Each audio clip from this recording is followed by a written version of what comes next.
name is Christine Getman. I'm the Executive Director of Magic Wheelchair. Magic Wheelchair is a nonprofit organization that builds epic costumes for kids with disabilities at no cost to families. We were officially founded in 2015. The first year we built about 5 costumes, and now we've delivered 226 to families all over the country and internationally, and it's all free to families. Yeah, so Magic Wheelchair was started by my friend Ryan, who was building Halloween costumes for his sons who have the same disease that I have, spinal muscular atrophy. It's a progressive neuromuscular disease. We met many years ago, and then we connected again after he started building Magic Wheelchairs. In those 10 years, I actually developed a nonprofit background. That's what I studied in school, and that's what I've been doing for my career. So it was a pretty perfect fit to join forces and grow this. We joke about world domination. So that's my hope. Right now, we're building for kids up to about age 18.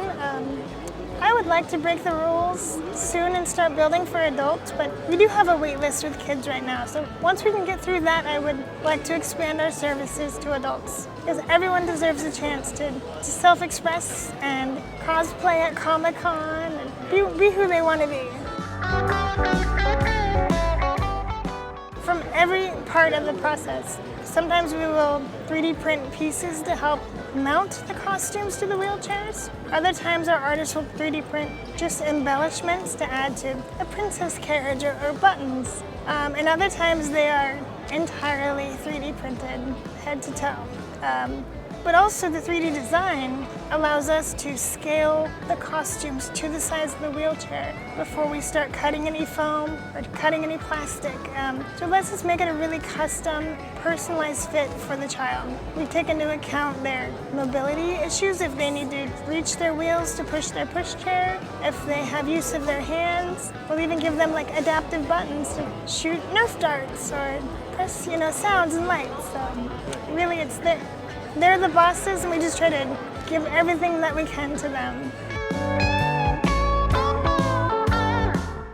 I see only improvements from here on out. And we're just celebrating mobility devices, but the technology that's coming around the bend now is going to change the way that we support people with disabilities. I think it's going to be a lot more personalized, a lot more appropriate, and a lot easier to just live in the world. The Magic Wheelchair experience is truly magical because you're taking the idea of a child and you're using your skills that you have as an adult to change their world. So folks who have very normal jobs are suddenly using these skills to create literal magic and inclusion for kids who truly deserve it.